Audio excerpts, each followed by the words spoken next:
La ciencia es el futuro. Sin ciencia no hay futuro. Hola amigos, soy Modesto Montoya, director y conductor del programa Encuentro con la Ciencia, un programa que promueve la educación, la ciencia, la tecnología y la innovación a través de entrevistas con sus protagonistas y también con diálogos con nuestros seguidores, ustedes que me enseñan mucho sobre la educación, la ciencia, la tecnología y también de vez en cuando sobre la política. Hoy día vamos a conversar sobre dos temas un poco diferentes, pero que han sido motivo de noticias en estas semanas que están pasando. La primera noticia es la ley en un país en guerra política y la segunda, la historia del género en la historia, o sea, el género, el concepto de género a lo largo de la historia. Eso es lo que nosotros vamos a tratar, porque hay leyes que se están tratando de introducir que afectan estos conceptos que conocemos como género. Muy bien. En lo que respecta a la ley en tiempos de guerra política, aquellos que siguen las noticias día a día en el Perú, estamos preocupados por muchas cosas. La delincuencia, la inseguridad en general, la economía, falta de empleo, en fin, bastante problema para preocuparnos. Pero también, por supuesto, nos preocupa las leyes que están dándose en este momento en el Perú. Vamos a comenzar a conversar sobre este tema con el sociólogo Vicente Ota, que como siempre no apunta bien su cámara y solamente vemos sus orejas. Estimado Vicente, tienes que ponerte ahí muy bien, un poquito más arriba para verte la cara completa. Ahí está. Ahí está. Estaba diciendo a nuestros seguidores, estimado Vicente, que hoy día vamos a conversar sobre dos temas. La ley en tiempo de guerra política, el primer tema, y el segundo, el género a lo largo de la historia. Género entendiendo por lo que se debate en estos tiempos, pues se están dando leyes sobre la mujer, el Ministerio de la Mujer, en fin, ustedes me entienden porque siguen las noticias, ¿ok? En primer lugar, vamos a ver el tema, la ley en tiempo de guerra política. Bueno, nosotros no somos abogados, pero tenemos un sentido común, como todos los seres humanos.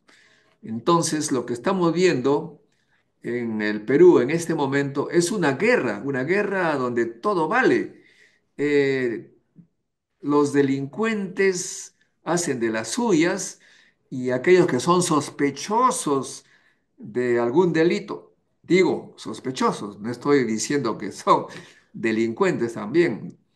Eh, los sospechosos, los acusados, lo que hacen en lugar de defenderse como debe ser, inmediatamente empapelan al, al fiscal o al juez que los quiere juzgar. Y los que mantienen el poder, los que se han hecho del poder total, que es el del Congreso, ha designado personas en el Tribunal Constitucional que casi siempre les dan la razón, porque son sus designados. Eso es totalmente natural. Aparentemente es humano. Si es que alguien me ha puesto en un lugar de responsabilidad, pues voy a tener que algo hacer en favor del que me ha dado ese poder. Entonces, obviamente, los que están abajo y que han hecho esta designación están casi convencidos que cada tema que ellos tengan como problema va a llegar al Tribunal Constitucional y el Tribunal Constitucional, ¡pum!, va a decir, está bien. Y aparentemente, digo, yo no soy abogado, pero los expertos dicen que ese Tribunal Constitucional incluso está fallando contra la Constitución, contra lo que dice la Constitución. No quiero ir más en detalles, pero ustedes seguramente se han dado cuenta, ¿verdad? Cómo el Tribunal Constitucional da sentencias, da opiniones que están contra la Constitución. Vamos a preguntarle al doctor Vicente Ota, sociólogo, si tiene la misma impresión o los periodistas están sesgados, no están diciendo la verdad. Y digo también esta guerra porque francamente uno siente pues que hay guerra. Por ejemplo, el caso de la señora presidenta Dina Boluarte, que comenzó a decir, ¿cómo es posible que al señor Gorriti no lo allanen, caray? Y él la llama al fiscal, inmediatamente el allanamiento se para. Unos abogados señalan que nunca hubo allanamiento, lo que hubo es un fiscal que no tuvo la orden del juez, quería meter al IEDL para llevarse unos audios comprometedores. Un allanamiento tiene que ser por orden del juez, no había nada. Pero en fin, entonces eso me hace pensar que hay guerra. Estimado Vicente, muchas gracias por estar con nosotros. Eh, ¿Cuál es tu opinión? ¿Estoy muy alejado de la verdad diciendo que estamos en guerra política en el Perú? Buenas noches, Modesto. Muy importante el tema que has puesto en la mesa, porque creo que desde los años 90, en que la injerencia de Fujimori y Montesinos en todos los ámbitos del Estado no se había producido una situación similar, ¿no? Yo creo con el agravante de la situación actual que es que motu propio están actuando en alianza desde el Congreso y desde el Ejecutivo.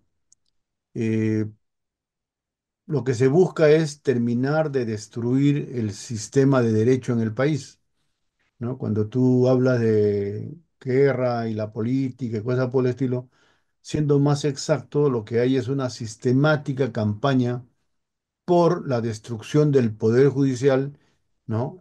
Como un poder autónomo del Estado que es capaz de supervisar y fiscalizar a los otros poderes, porque por eso hay división de poderes.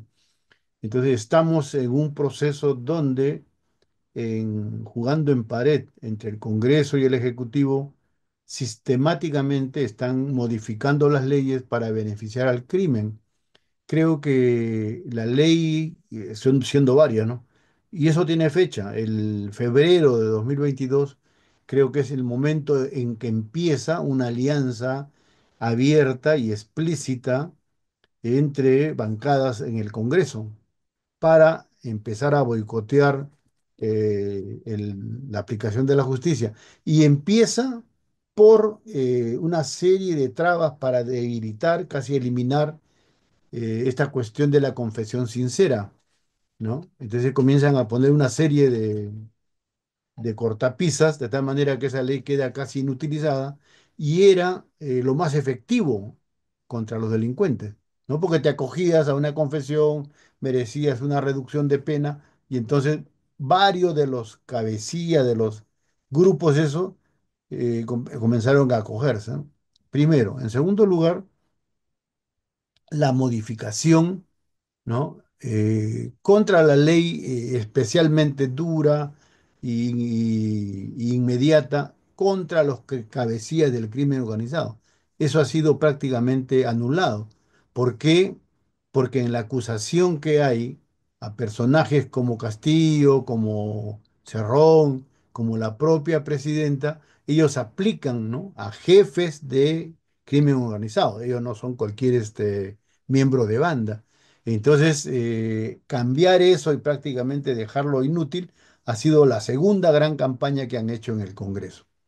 En tercer lugar, y acá entramos a un terreno que tiene un matiz especulativo, y a mí, que es lo que más me preocupa desde el punto de vista político y jurídico, es que yo creo que estamos ante un copamiento muy fuerte del narcotráfico en el Estado, ¿no? Yo creo que el Estado, uno de los estudiosos, investigadores que ha señalado eso con nombres y apellidos y números de bancada, ha sido el señor Jaime Antesana, que es un estudioso de hace por lo menos 2 décadas, terrorismo, narcotráfico y violencia.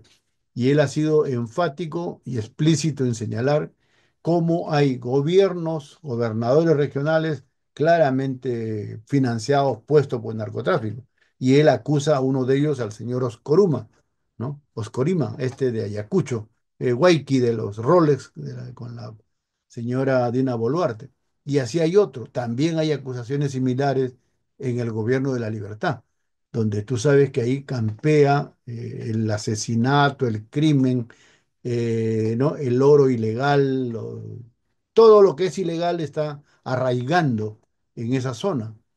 Entonces, eso no puede ser visto como una cosa casual, ¿no? Lamentablemente forma parte de todo un proceso de, ¿no? de copamiento, pues, de fuerzas oscuras, ¿no? En el Estado, que es gravísimo, porque bueno, uno lo puede ver en Colombia en la década del 80 con Pablo Escobar, y lo puede ver ahora, en los últimos 10 15 años en México, donde el Estado ha dejado de controlar regiones enteras y es el narcotráfico y el poder oscuro el que controla eso. Entonces, estamos en un escenario incluso más terrible, ¿no? Que el que tú señalas, mi estimado Modesto. Muy bien. Sí, pues uno tiene la impresión que los grupos de personas que están trabajando fuera de la ley en sus diversas formas, sea la minería ilegal, sea el narcotráfico, todas las formas que uno puede imaginar de personas, de grupos fuera de la ley, aparentemente han adquirido poder económico y financian, digamos así, campañas y por lo tanto se ven representados en un Congreso. Y eso como consecuencia natural, lógica, va a dar leyes para favorecerlos. Y no solamente grupos que están personas fuera de la ley, sino también a los poderosos económicamente, a los que tienen mucho dinero para financiar campañas, igualmente ellos de hecho tienen pues sus representantes. Estimado Vicente, has prendido la luz de tu derecha y, Para verte mejor. y- te parecías el dios Sol, iluminado. Bueno, entonces eso es preocupante, pero por otro lado, aquellos que están legalmente elegidos, digamos, democráticamente, pues también están haciendo de las suyas. Por ejemplo, los pobres fiscales que quieren hacer su trabajo de fiscal inmediatamente se van empapelados, tienen acusaciones constitucionales, prácticamente los. Apenas un fiscal quiere poner orden entre los sospechosos con poder, inmediatamente estos se organizan para bajarse a todos. Es una cosa impresionante. Nunca he visto eso en la historia del mundo, ¿no? Que los que defienden al Estado, los fiscales, inmediatamente se les trata de expectorar. ¿Eso qué opinas de ello, Vicente? Bueno, eso tiene que ver con lo que hemos estado comentando, pues, mi estimado Modesto, o sea, el copamiento de las fuerzas oscuras, ¿no? En el Estado no es aislado, no es casual, es sistemático. A tal nivel ha llegado, ¿no? El poder del dinero sucio, el poder del narcotráfico, de la minería ilegal, del tráfico humano, ¿no?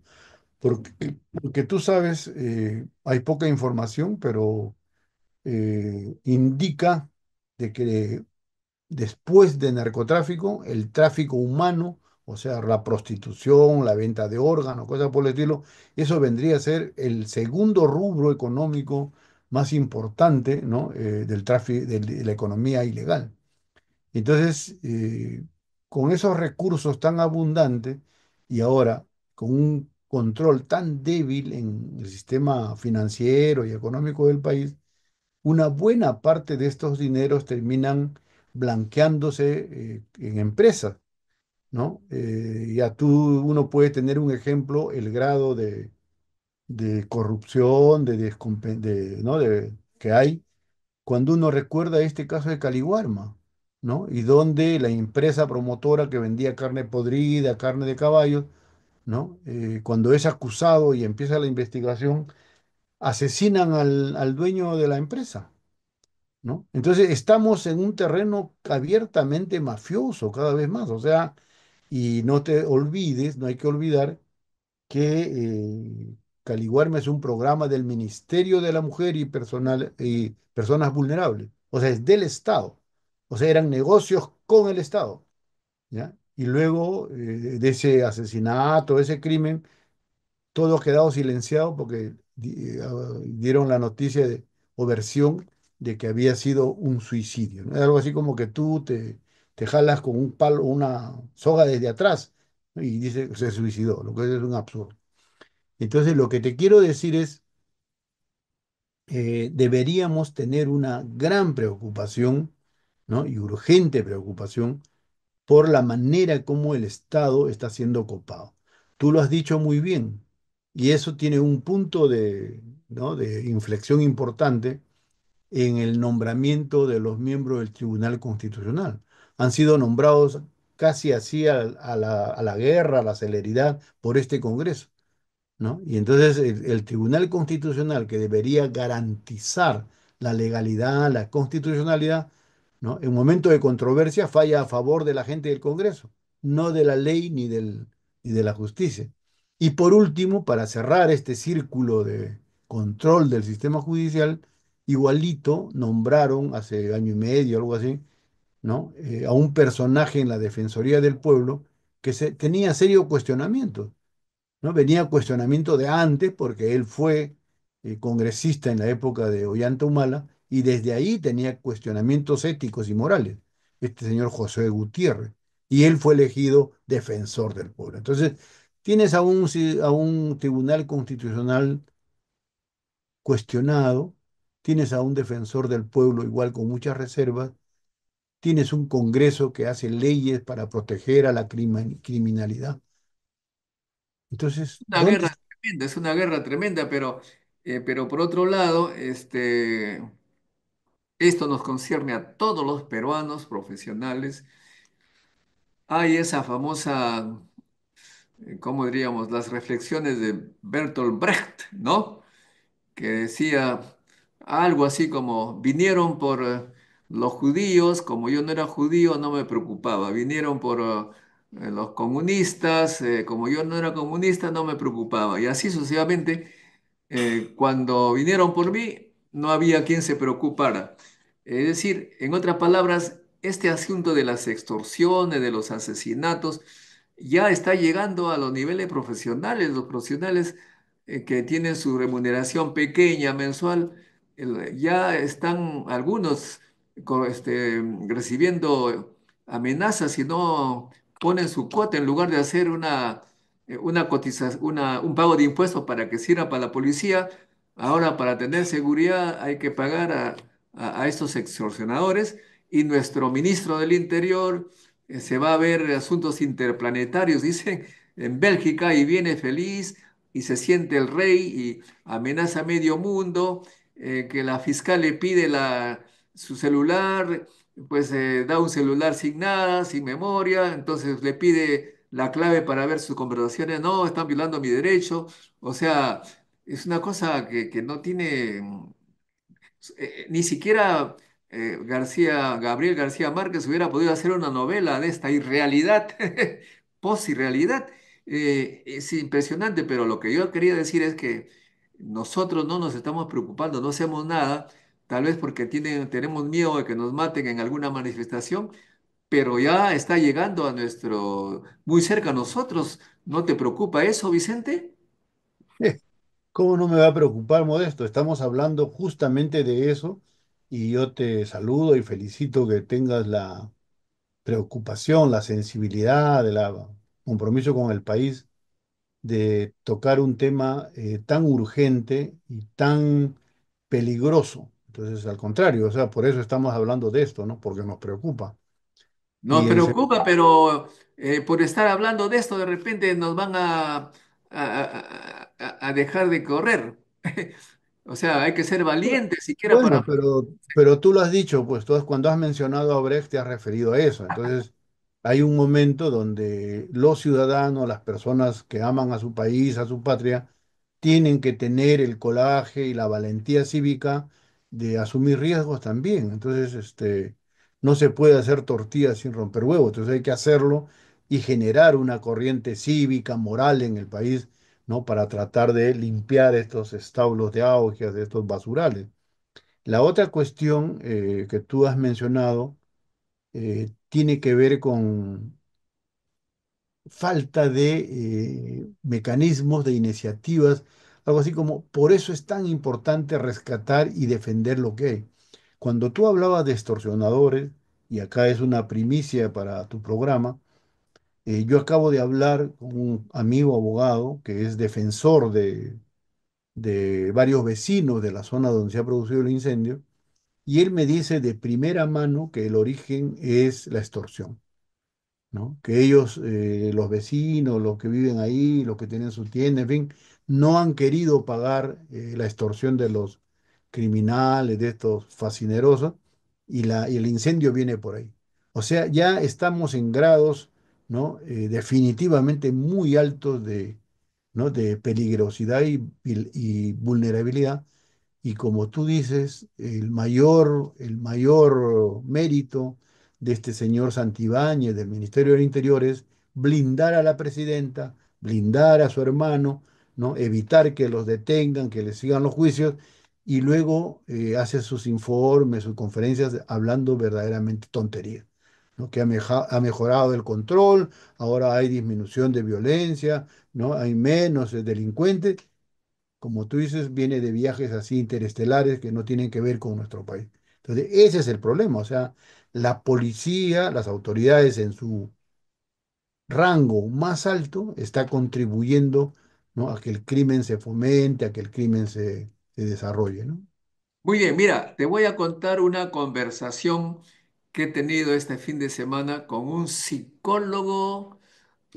¿Cómo se llama esta especialidad de psicólogo? Bueno, un psicólogo que me decía lo siguiente: la mayoría de los peruanos estamos tan apabullados que prácticamente nos dejamos hacer lo que quieran, no protestamos, no es nada, que se parece mucho, dice él, a lo que le ocurrió de chiquito cuando era escolar, colegial, ¿no? Tú seguramente has conocido estos casos, como yo también.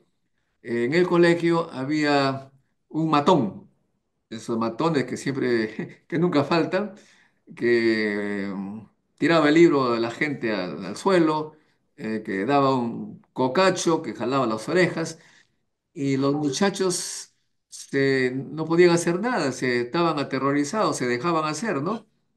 Entonces este psicólogo dice, cuando ve que le hicieron una perrada a un colega suyo de chiquito, se acerca, se sienta al lado de él y le dice, pero ¿por qué te dejas? Pero no, no, no, tú vas a dejar así siempre, que te humille, que... Y en ese justo pasa el matón y le tiró el libro en la cara al amigo mío. Entonces mi amigo se quedó paralizado, ¿no? Que lo hayan atacado a él. Y el muchacho que estaba recibiendo el consejo, ya ves, le dice, tú tampoco haces nada. Esa reflexión de este muchacho lo llenó digamos, de adrenalina. Dijo, no puede ser. Se levantó y le dio un empujón. Le dice, la próxima vez te va a ir peor. Se enfrentó al matón, y dijo que si no se enfrentaba iba a ser uno más de los humillados. Estamos nosotros en el Perú ya al nivel de estos muchachitos que le hacen de todo y nosotros tranquilitos. ¿Será posible entonces ya un país de sometidos, humillados, silenciosos, que la única forma de expresarse son las encuestas que ya 95% los repele, pero no pueden hacer nada. No, Modesto, no es eso, hay mucha indignación. ¿Por qué crees tú que las autoridades, empezando por la presidenta y otros ministros, no van a los eventos regionales, populares? Tienen miedo. La gente los bota, los rechifla, le insulta, les tira, en fin, tomate podrido. Hay un rechazo popular.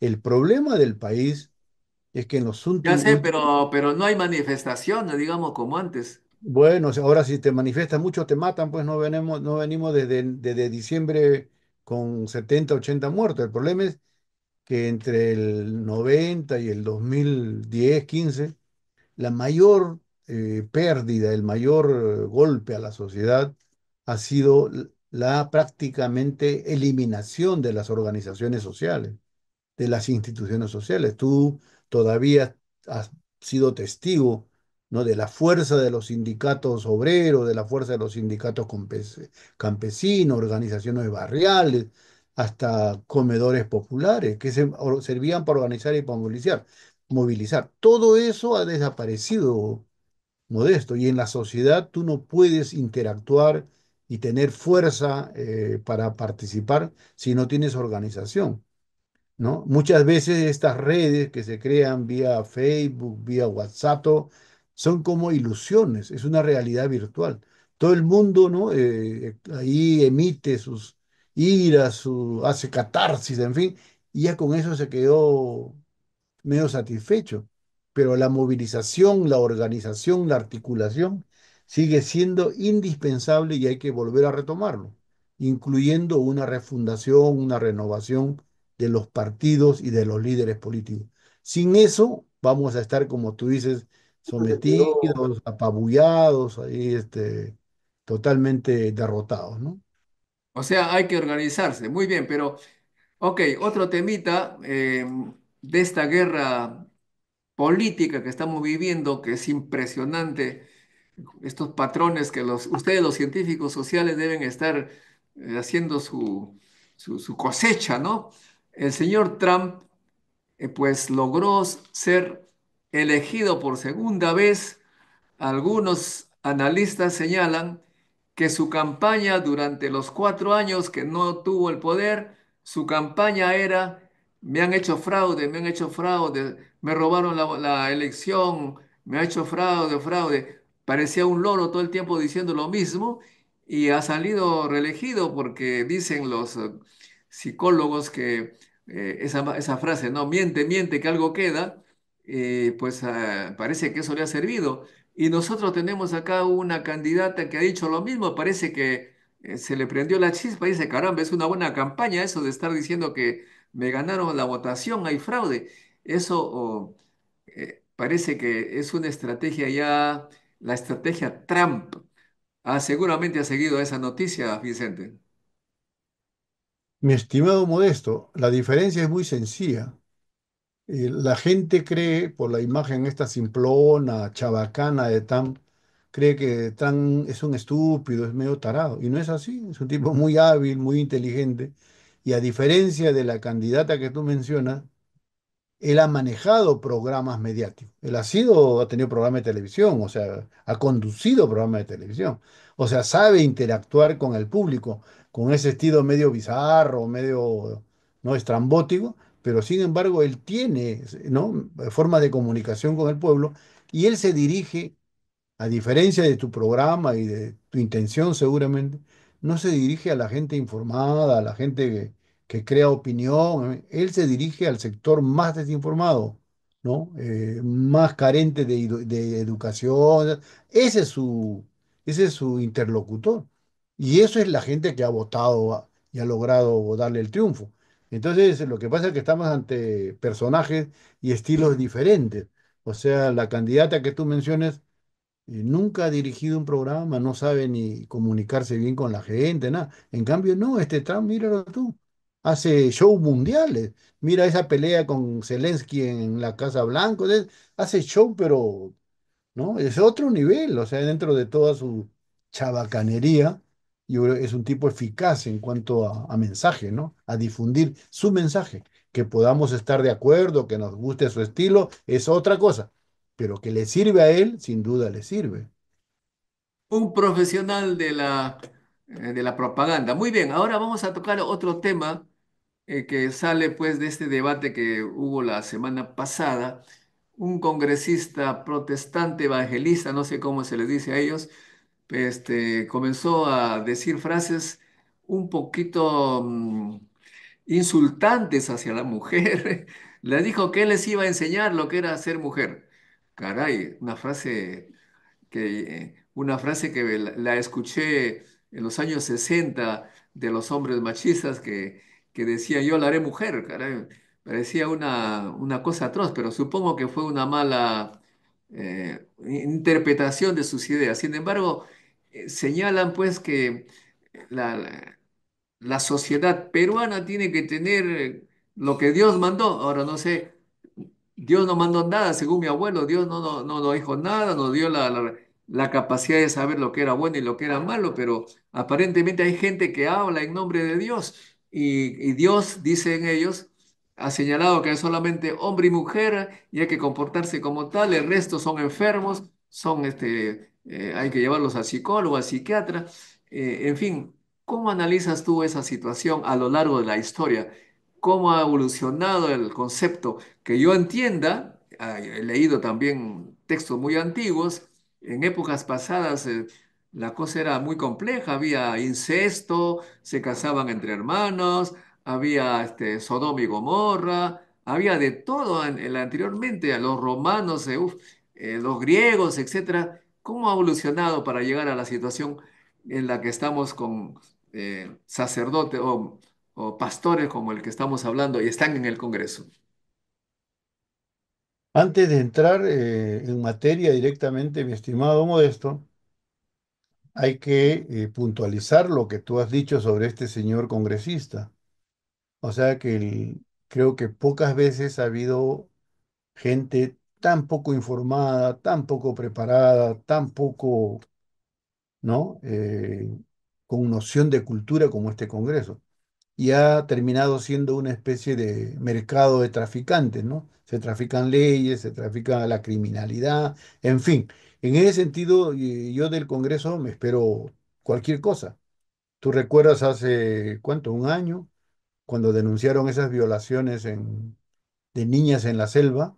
El que es ministro de Educación hasta ahora, porque su mayor mérito es blindar a la presidenta, dijo que eso eran prácticas culturales, que en la selva sí se acostumbraba a violar a las chicas.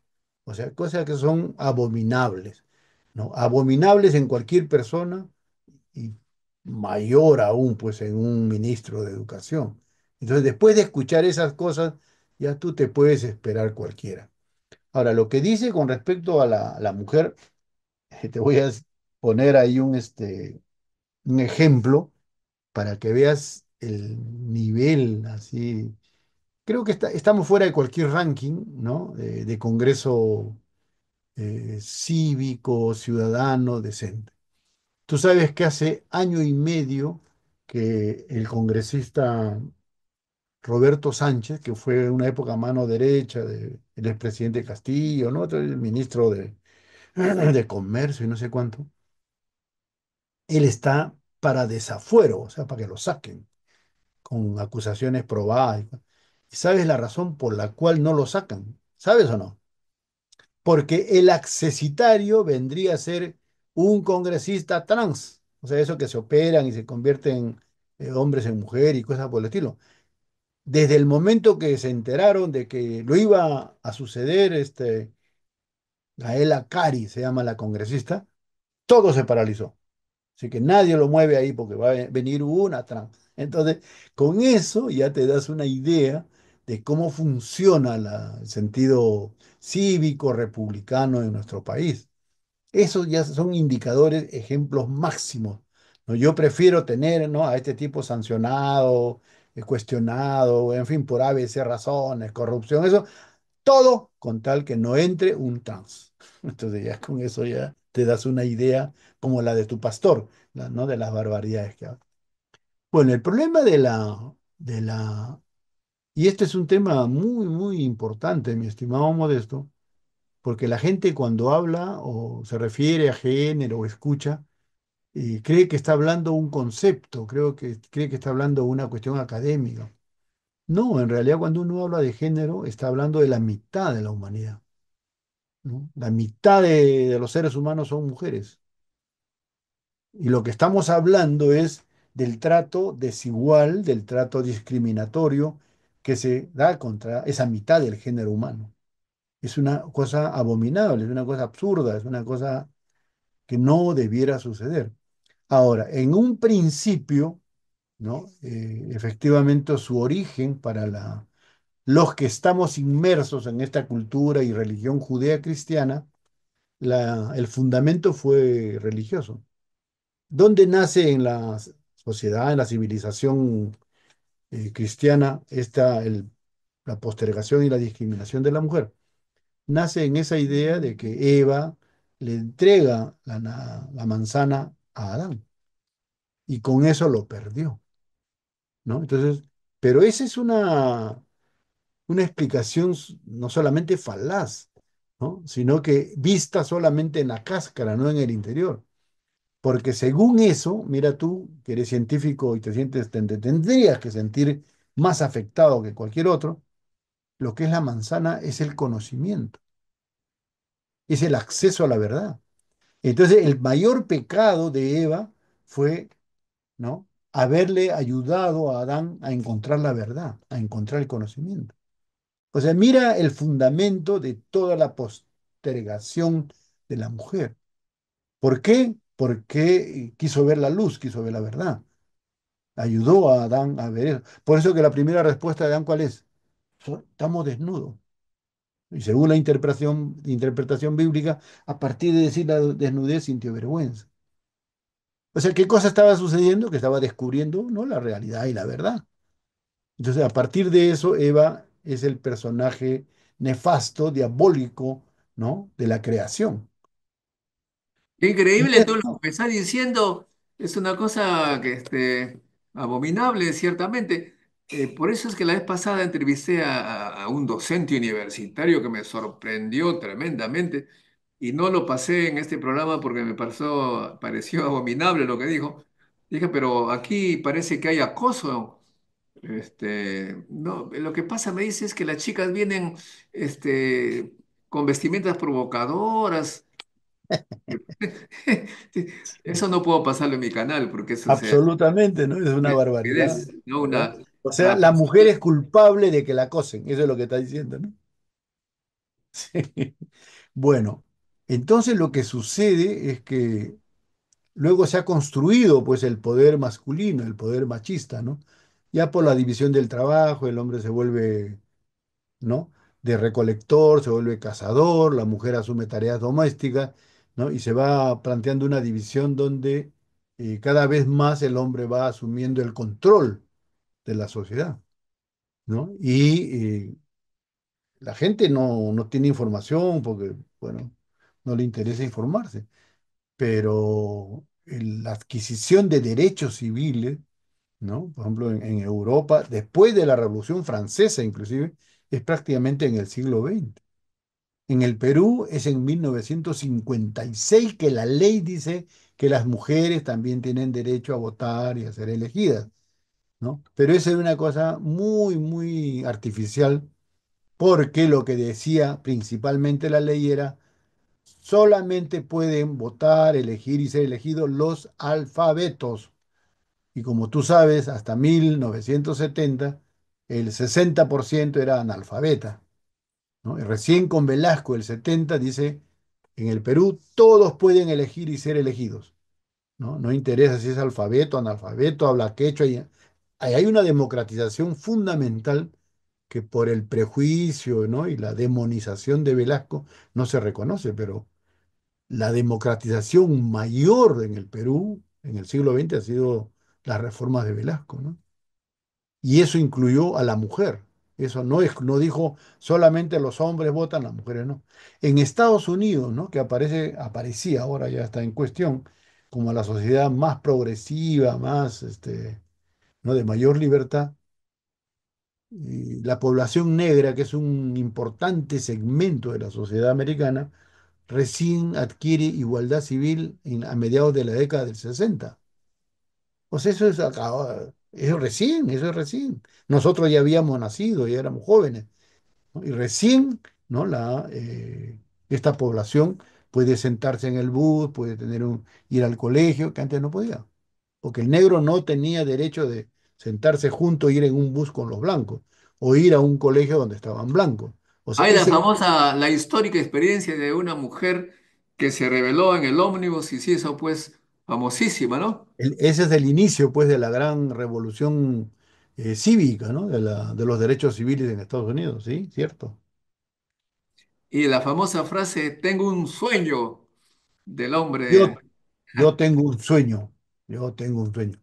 Pero hay algo bueno, actos, ¿no? Actos de personas que nunca tuvieron que ver con la acción social, cívica, pero justo ahora escuchaba un CD extraordinario de un dúo de Ella Fitzgerald con Lou Armstrong, la de jazz, y recordaba que hay una anécdota muy famosa que Marilyn Monroe era fanática de la Ella Fitzgerald, ¿no? Y en ese momento en Nueva York había el más grande nightclub, ¿no? Donde la estrella era la Ella Fitzgerald. Estamos hablando de 60, el año 60. Pero ella no podía entrar por la puerta principal. La hacían entrar por la puerta de los cocineros, de los empleados. Entonces, eso le indignaba y le molestaba a la Marilyn Monroe, a tal punto que le dijo al dueño del nightclub: si usted la deja entrar a Ella Fitzgerald por la puerta principal, yo vengo y me siento en su salón. Ya tú te imaginas una noche tú con Marilyn Monroe. Por supuesto que lo dejaba entrar, pues, y ese salón se llenaba a más no poder, ¿no? Entonces, una anécdota que tiene que ver con esa percepción, con esa sensibilidad social también de este personaje, ¿no? Muy bien, pero ¿y qué piensas tú de esta historia de género? No se debe, parece que no quieren que se hable del género. Ahora, yo quisiera dar mi opinión personal, ¿ah? Que no soy experto en estos temas, pero todos sabemos que en las escuelas, en los colegios, hay muchachos que se comportan con cierta feminidad, digámoslo así, ¿no? Y son motivos de bullying, de ataques, de burlas, y estos muchachos sufren, pues, sufren. ¿Quién no va a sufrir cuando se burlan de uno? Entonces, entiendo que los profesores que tienen empatía con ellos, le dicen a los jóvenes que uno tiene pues libertad de expresarse como desea, que no debe ser motivo de bullying, de burlas, que no deben molestarlo, simplemente hay que aceptar a la gente como es.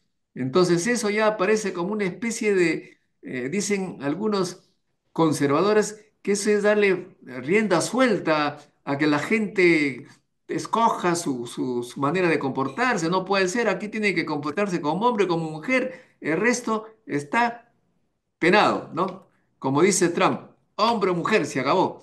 Efectivamente, uno es hombre y mujer, pero el comportamiento es muy variado desde la época de los griegos, romanos. ¿Cómo tú analizas eso actualmente? ¿Cómo se puede enfrentar? Claro, nosotros en el Perú, le decía a un colega, nosotros estamos peor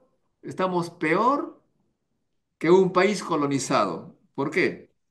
Porque nosotros, el Perú cuando fue colonizado por España, España, pues en esa época impuso una pena a los homosexuales, ¿no? Se la muestra que no son humanos, decían. Eso fueron los colonizadores. Pero ahora en España hay matrimonio entre personas del mismo sexo legalmente y nosotros nos hemos quedado con las ideas de los colonizadores de hace 500 años. O sea, estamos peor que si hubiéramos seguido colonizados por España, estaríamos con las leyes de España, es decir, matrimonio entre gente del mismo sexo autorizado. O sea, ¿a qué se debe nuestro retraso, digamos, impermeabilidad a las corrientes culturales? Tú que manejas el tema cultura, ¿qué nos pasa? Lo que pasa es que las sociedades desarrollan también corrientes de pensamiento, ¿no? Que van construyendo espacios culturales y cultura. Entonces, lo que la gente no termina a veces de aclarar es que entre el 70 y el 80 los avances que se produjo en el país de democratización, incluyendo lo que te he mencionado de Velasco, eran avances de democratización, de cambios de percepción, ¿no? De que no solamente podía elegir el alfabeto, que generalmente era blanco, ¿no? O mestizo, pero no indio, ¿no? Entonces, eso va creando espacios de igualdad, ¿no? Y de respeto hacia el otro. Eso se manifestó en diferentes niveles, también en la mujer. O sea, la igualdad de la mujer para acceder a trabajo, para estudiar, ahí era no, obligatorio el estudio, todo eso creó mecanismos de igualdad. Yo creo que con Belaúnde y sobre todo con Fujimori se produce un proceso restaurador, en el sentido de que comienzan a eliminarse y a combatirse las ideas de cambio, de progreso, esas cosas, y comienzan a restaurarse ideas que venían desde, como tú dices, de la colonia, desde el periodo señorial. Y eso, como no ha habido una respuesta, tiene que ver con lo que decíamos en antes, como no hay una crítica desde la sociedad contra todas esas barbaridades, se han ido ampliando y te hacen una serie de mentiras y de falacias, ¿no? Como eso de que hablar de igualdad de género es decir que salgan los homosexuales, que salgan los trans, no tiene nada que ver. Hablar de igualdad de género es reconocer derechos sociales y civiles al hombre y la mujer como iguales, ¿no? La igualdad de género jamás tiene implicancia de si tú eliges ser gay, si eliges ser trans, no tiene nada que ver. Eso obedece a tus decisiones individuales. La cuestión de género es ayudar a que todos seamos considerados iguales, el hombre como la mujer, con derechos iguales, con posibilidades de acceso a trabajos iguales, remuneraciones iguales, ¿no es cierto? A altos cargos por capacidad, por meritocracia, sueldos iguales. O sea, eso es género. ¿Ya? El resto son mentiras, artimañas de estas gentes conservadoras para bloquear, ¿no? Para detener la igualdad de los géneros. Por el que ha sido detenido en los colegios, ¿no? Tú ya sabes, ya no se dictan un enfoque de género. Muy bien, Vicente, ahora tenemos algunas preguntas y reflexiones de los seguidores. Muy breve tu comentario a cada uno de ellos que voy a leer, ¿te parece? Sí, claro. Aquí viene, bueno, primero Raúl Barrantes que nos dice que es un excelente programa y un excelente invitado, ¿ah? Ojo, Muchas gracias. Chasqui Perú dice, entre comillas, los delincuentes tontos quiebran las leyes. Los delincuentes listos hacen las leyes. Cita a Sherlock Holmes. ¿Qué te parece? Qué muy buen comentario, por lo menos para nuestro país. Para Muy bien, nuestro país. muy bien, Chasqui. Está buena tu. Espero que sea verdad. Vamos a ver eso, ¿ah? La frase de Sherlock Holmes. Raúl Barrante dice: la oligarquía peruana domina toda la justicia y los poderes políticos. Los políticos de ahora son trabajadores de la oligarquía nacional. Esta a su vez son sirvientes de la oligarquía internacional. Pucha, ¿qué tal frase? ¿Algún comentario? Yo creo que eso podría corresponder hace 20, 30 años. Ahora, como hemos mencionado, el riesgo, el poder negro, el control del narcotráfico, ¿no? De los traficantes ahí de personas, esa cosa, eso es lo más riesgoso ahora en el control del Estado, ¿no? Sustituye a la oligarquía, por decirlo de otra manera. Muy bien, acá dice, añade, dice don Raúl Barrantes, se necesita hacer lo que hizo México, la presidenta científica Claudia Sheinbaum. Elección por voto popular a todos los jueces y fiscales. ¿Qué te parece esa idea? Esa idea no es mala, pero tiene que ir unida a un gobierno que respeta la independencia del Poder Judicial. Imagínate que eso se produjera ahora, que alguien dijera que haya elección. Van a elegir como el Tribunal Constitucional, van a elegir como al Defensor del Pueblo, como a los congresistas. O sea, elegirían a los peores. Ese es el problema. Entonces tiene que garantizarse que va a haber una elección democrática, popular, ¿no? Muy bien, Siulek nos dice, solo estoy esperando que llegue abril, después que Dina Chay convoque a elecciones. Ahí va a empezar el jolgorio político. La vacante está este año, dice. Bueno, es una idea que él tiene. Ok, es su idea, no hay comentario acá. Raconacits, tíos dice, nos dice tíos, ¿ah?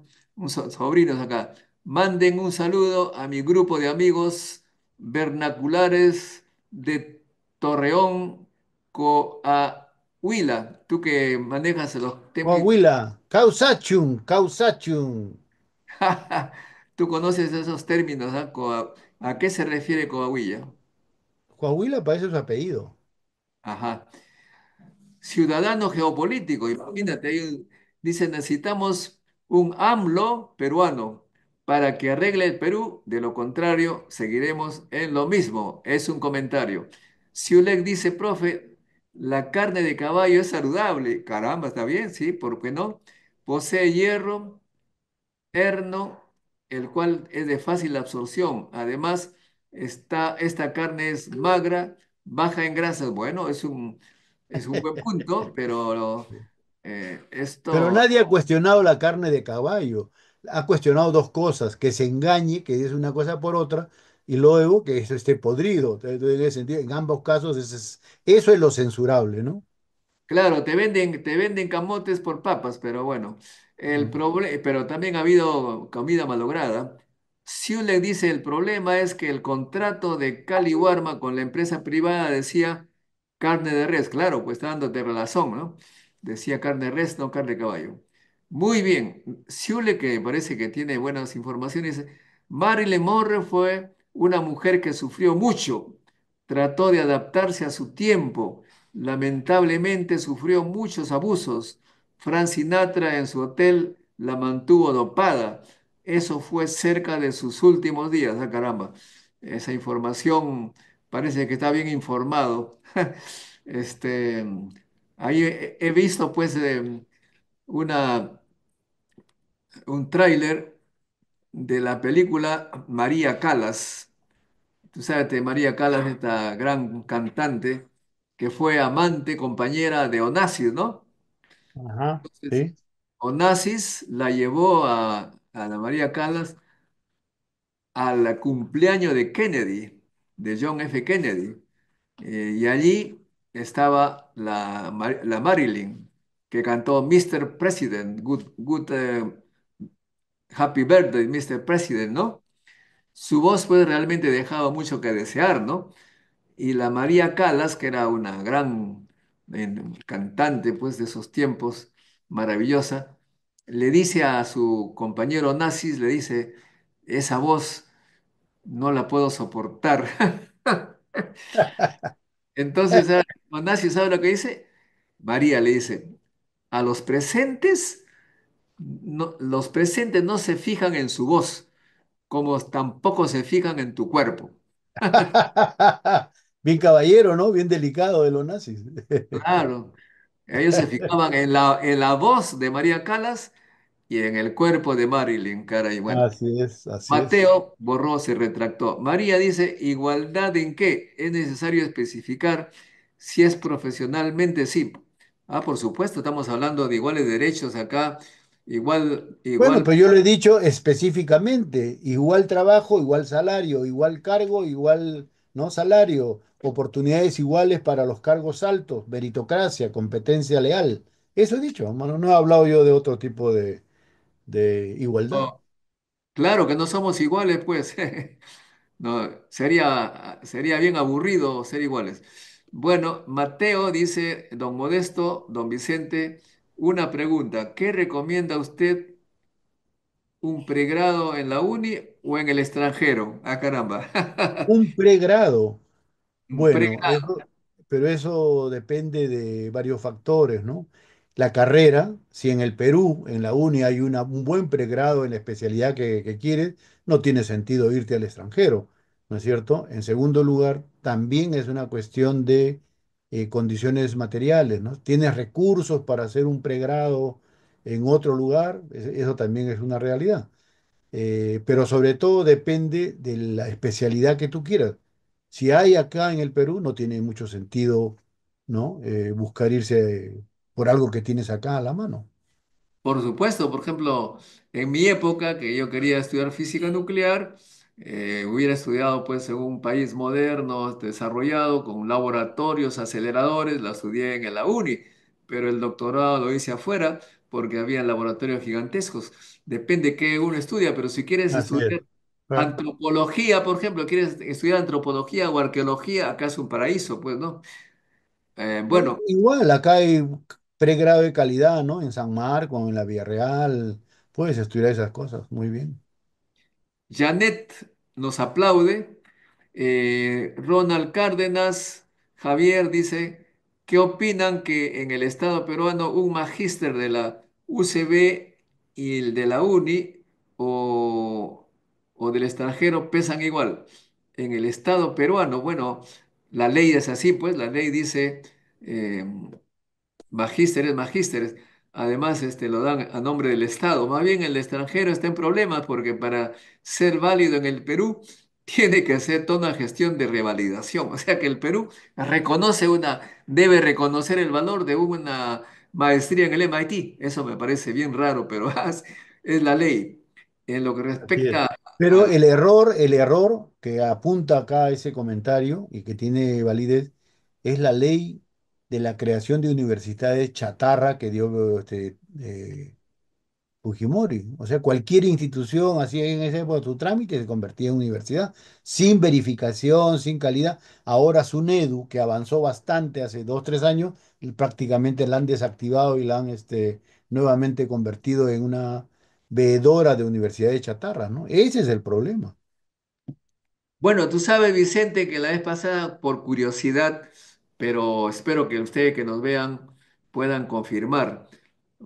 Ingresé a la página web de los ministros del Perú. ¿Ah? Los ministros, hay 18 ministros. Y una universidad tiene 4 ministros, el resto dos o uno. ¿Cuál universidad cree que tiene 4 ministros? César Vallejo, Bueno, tú también eres prejuicioso, pues, Vicente. Pucha que no no sé, te... tú has preguntado, yo te respondo, pues. Está bien, pero tienes un prejuicio, pues ahí. ¿Por Pero qué? es la Inca Garcilaso La Vega. ¿Ah? Peor todavía, pues. Peor todavía si me dice que soy prejuicioso. Bueno, Son 3 abogados y una educadora. Eh, a confirmar, porque no ponen bien en su CV, no dicen de dónde son. Entonces yo me he metido al Google y dice que han estudiado ahí en la... O sea, 4 ministros de la Inca Garcilaso La Vega. ¿Por qué será? No sé, no tengo idea. Deben ser de repente brillantes, porque no, tampoco hay que pensar que ahí en esos lugares hay personas mal preparadas, ¿ah? Ojo, lo que decía en un programa anterior, la UNI debería tener, de acuerdo al crecimiento de la población, en lugar de 10.000 estudiantes, 30.000. Y en lugar de 1.000 profesores, 4.000, porque tiene 1.000 y 10.000 desde los años 60 y la población ha aumentado mucho. ¿Dónde se han ido los 30.000 estudiantes que no han podido ingresar por falta de plaza? A la Universidad César Vallejo. O sea que en la César Vallejo hay alumnos muy buenos y también hay profesores buenos.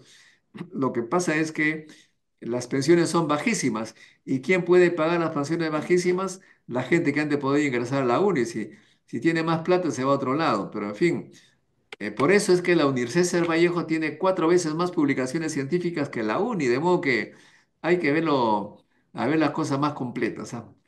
Acá, acá la ciencia es la ciencia.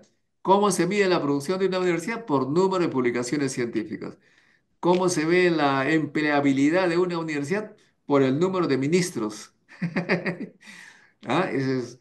Bueno, ok, entonces vamos terminando ya casi.